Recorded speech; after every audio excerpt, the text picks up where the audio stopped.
नमस्कार दोस्तों। आज हम बात करेंगे रेशम यानी कि सिल्क के बारे में। रेशम से काफ़ी सारी चीज़ें बनती हैं, जैसे कि sari, dresses, shirts, office tie, घर के पर्दे, ज़मीन की कारपेट, पलंग की चादर और बाकी चीज़ें बनाने के लिए रेशम का उपयोग किया जाता है। रेशम के धागे हमारे लिए सिर्फ उपयोग का साधन बन चुके हैं, मगर एक जीव जंतु जिन्हें सिल्कवर्म्स कहते हैं, उनके लिए इन धागों का अलग ही महत्व है। इनका जीवन अंडे के रूप से शुरू होता है। स्त्री सिल्क मॉथ शहतूत के पत्तों पर, जिन्हें मलबरी के पत्ते भी कहा जाता है, उन पर अंडों को बिछाती हैं। अंडों से निकलकर वह कीड़ों का रूप लेते हैं, तभी उन्हें लार्वे भी कहा जाता है। शुरुआत में वो बहुत ही छोटे होते हैं, फिर धीरे धीरे उनका आकार बढ़ता है। जब ये कीड़े बड़े हो रहे होते हैं, वे शहतूत के पत्ते खाते हैं। कुछ वक्त पत्तों को खाने के बाद उनके आराम करने की बारी आती है। हमें जैसे सोते वक्त एक चद्दर की ज़रूरत होती है, वैसे ही इन्हें अपने आराम के लिए एक छोटा आसरा बनाना होता है। ये कीड़े एक चिपचिपा सा तूख जैसी चीज़ बनाते हैं। वह अलग अलग दिशाओं में अपना सर घुमाकर इस चिपचिपे से चीज़ से अपने चारों ओर एक आसरा बनाते हैं। इसे कोकून कहते हैं।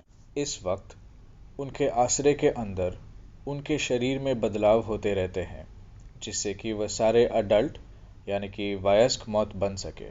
कोकून में कुछ देर रहने के बाद वे मॉथ बन चुके होते हैं और कोकून से बाहर निकलकर अपनी सफ़र पर निकल पड़ते हैं। तो ऐसी है उनकी जीवन कथा। दोस्तों, अब जानते हैं दूसरे कुछ राज। सेरीकल्चर ऐसा एक तकनीक है जिसमें काफ़ी सारे कीड़ों को पैदा किया जाता है, जिससे कि उनके बनाए गए कोकून में हमें लाभ हो। आम तौर पर बॉम्बिक्स मोरी, यह सिल्क मॉथ का इस्तेमाल किया जाता है। बॉम्बिक्स मोरी पैदा किए जाते हैं, पर यह सारे उड़ नहीं पाते। पुरुष और स्त्री मॉथ का संभोग होता है, फिर स्त्री मॉथ अंडे देती हैं। दोस्तों, अंडे देने के बाद स्त्री मॉथ जीवित नहीं रहती। ये मॉथ्स कोकून से निकलने के बाद तकरीबन सिर्फ एक हफ्ते तक जीवित रहते हैं। अंडों से जब कीड़े निकलते हैं, इन कीड़ों को शहतूत के पत्तों से भरे ट्रेस पर रखते हैं। लगातार पत्तों को खाने के बाद आप सभी जानते हैं उनको आराम की ज़रूरत होती है, इसलिए वो अपने इर्द गिर्द कोकून बनाते हैं। इसी आसरे के अंदर उनका शारीरिक बदलाव होता है, जिससे कि वह मॉथ बन पाए। दोस्तों, साधारण तौर पर एक प्यूपा आसरे में कुछ वक्त तक रहकर मॉथ बन जाता है और वह बाहर आना चाहता है। बाहर आने के लिए वह अपने कोकून को चबाता है। इससे क्या होगा कि ज़्यादा रेशम इकट्ठा नहीं हो पाता है। यहीं पर बात बदलती है दोस्तों।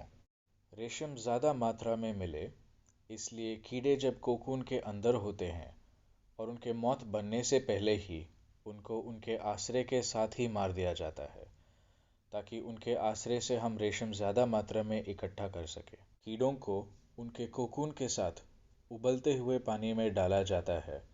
इसी गर्माहट से धागे आसानी से निकलते हैं। इस धरती पर जितने भी प्राणी हैं, हमको भी मिलाकर सबका अपना अपना महत्व है। छोटे कीड़ों से लेकर विशाल हाथी तक हर किसी को जीने का अधिकार है, भले ही वो एक कीड़ा क्यों ना हो। और हाँ दोस्तों, हमेशा हमें ज़रूरत के अनुसार ही खरीदारी करनी चाहिए।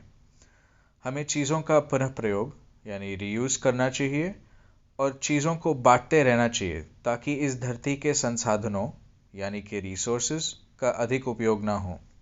हमारे पास जो सिल्क की साड़ियाँ या दूसरी सिल्क की चीज़ें हैं, हम उन चीज़ों का इस्तेमाल कर सकते हैं और भविष्य में सिल्क की चीज़ें ना खरीदने की कोशिश कर सकते हैं। आइए न्याय का रास्ता अपनाएं और वीगन बने।